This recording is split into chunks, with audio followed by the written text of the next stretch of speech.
Bonjour Lina. Bonjour. Vous êtes chanteuse, mais pas simplement chanteuse-interprète, vous êtes chanteuse-créatrice. Vous créez vos chansons, vos propres chansons, vous créez la musique, vous créez les paroles. Et c'est ça qui nous intéresse, c'est ce processus de création. Donc on a évoqué dans une vidéo précédente un peu votre parcours, votre voyage dans le monde, le fait que vous vous intéressez à la fois aux grandes villes de cette planète comme New York ou Paris, mais aussi que vous venez d'un tout petit village en Lituanie où vous avez un lien particulier avec la nature. Donc cette articulation entre la nature et la culture urbaine est au cœur de vos chansons. On retrouve aussi dans vos chansons, dans votre création, une dimension extrêmement traditionnelle. On retrouve des thèmes folkloriques. Et puis en même temps, c'est une musique contemporaine, c'est aussi une création contemporaine. Et vous êtes une personne contemporaine et non pas un personnage historique. Je suis là pour en témoigner. Donc, qu'est-ce que c'est que la création pour vous, Lina? La création pour moi, c'est être dans le présent et dire oui à la vie. C'est ça la création. Ça veut dire que je suis là au moment et je prends ce que la situation me donne. Si je suis... Moi, j'ai commencé à composer quand j'avais 15 ans. Mmh. Et mes premières chansons, ça parlait de la nature, ça parlait de de tout ce dont j'étais entourée. Par quoi j'étais entourée. Oui, vous êtes comme une éponge et puis voilà. Vous utilisez les éléments qui vous entourent et hop, ça vous inspire et vous créez. J'utilise les éléments qui me touchent le plus. Mmh. Si c'est le côté familial, si c'est des histoires amoureuses, quand on commence à grandir, on passe tous le schéma assez schématique, je pense. Et soit on prend ça comme un moyen de création, soit on coupe et on ferme la porte. Et on se dit non, je ne veux pas me rappeler de ça, je ne veux pas l'utiliser, je veux couper une partie de moi. Alors moi, c'est complètement au contraire. J'essaie d'être intégrale, de prendre toutes les expériences que j'ai vécues et de créer l'art avec ça.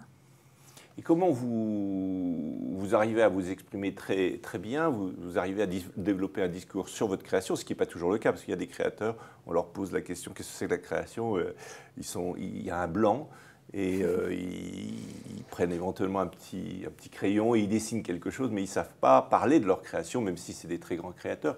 Vous avez l'avantage de créer, mais aussi d'être capable d'en parler. Comment vous articulez l'émotion, la rationalité et l'inspiration au fond? Comment tout ça se joue? Parce que est-ce que les émotions, c'est important dans la création? Tout à fait. Si les émotions sont là, il faut les accepter. Il faut les utiliser. Moi, je pense qu'il faut prendre un tout comme si on avait une palette de couleurs et on choisit ce qu'on veut choisir. Il ne faut jamais ignorer qu'il y a telle ou telle couleur qui est sur la palette présentée. Mes chansons sont très émotionnelles. Moi, je joue avec l'émotion. Moi, je pense que c'est une des meilleures façons de communiquer aux gens parce que c'est comme un contact direct dans lequel ils s'ouvrent. Les personnes s'ouvrent parce qu'ils sont émotionnellement touchés. Et après, c'est beaucoup plus facile de raconter l'histoire et de faire être sûr qu'ils ont compris l'histoire, qu'ils ont bien l'entendu. Alors, par exemple, vous parlez d'histoire. L'histoire, c'est très... raconter une histoire, c'est très important. Est-ce que vous pouvez nous raconter un peu une histoire d'une de vos chansons? Bien sûr.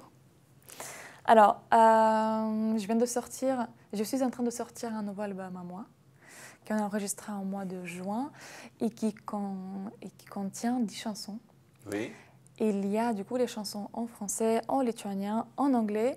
Et justement, je veux vous montrer cette diversité dans laquelle je peux m'exprimer à n'importe quelle langue pour raconter une grande histoire qui est plus ou moins la même, c'est découverte de soi.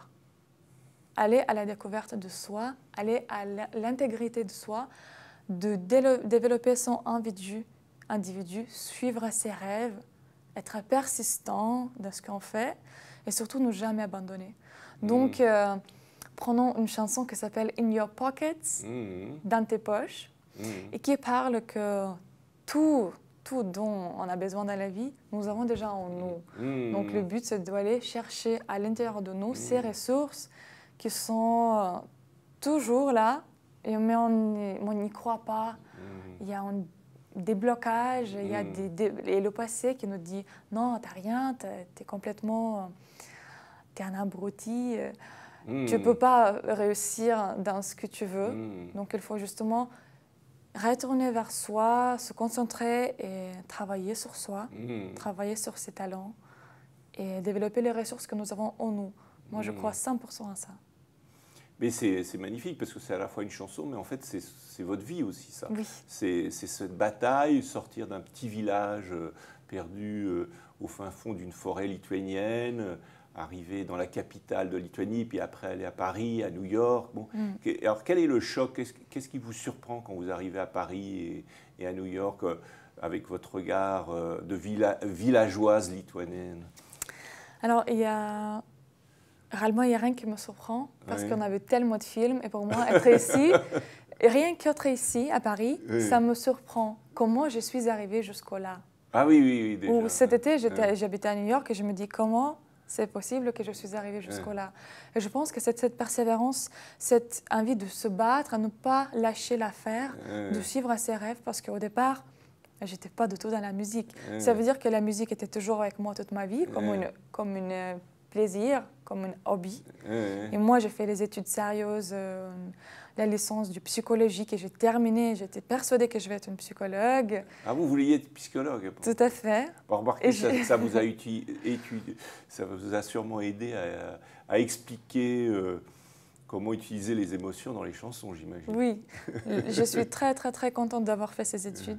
Mais du coup, qui fait que j'avais encore besoin plus de courage, d'arrêter mes études et commencer ma carrière musicale du zéro à 23 ans. Ah oui. Qui fait que je suis arrivée à Paris, j'ai commencé mes études de musique, de jazz. Et aujourd'hui, avoir fait 3 ans de jazz, je commence une école de cinéma où je travaille mon actrice, ma comédienne.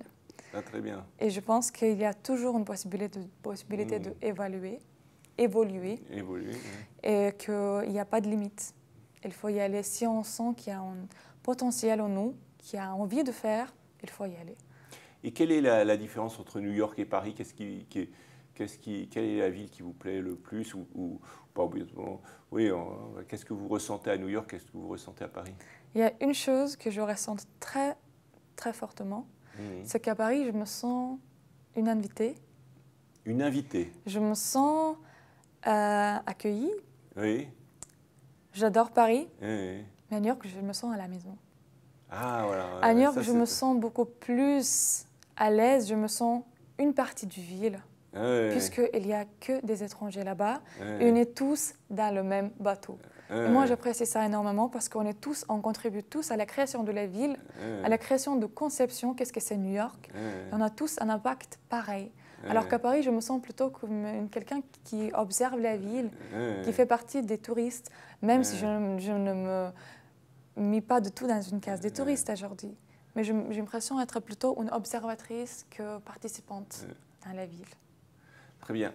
Alors, vous avez créé évidemment une chanson pour nous, spécialement pour l'Institut international de prospective sur les écosystèmes innovants. C'était extrêmement facile parce que, comme vous mixez la création avec une intelligence brillante, ça a été d'une facilité extraordinaire. Donc, quelle est cette chanson que vous avez créée spécialement pour le futur de la planète, en quelque sorte? Alors, il y avait une chanson que, justement, Michel m'a demandé à improviser jour J sur le plateau. Et j'avais rien d'autre que improviser.